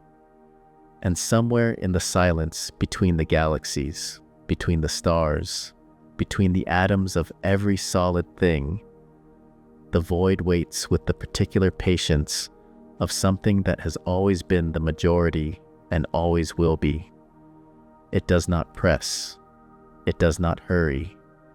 It simply extends in every direction, at every scale, from the quantum floor of reality to the outermost reaches of the observable universe, consistent and permanent, and indifferent and enormous. You are a brief density in it, a temporary gathering of matter in a universe that prefers dispersion. A small, warm, aware exception to the rule that everything is empty and cold and dark. The rule has not been broken. It has been, for a moment, suspended, here, now, in this thin and improbable place. And for now, that is enough.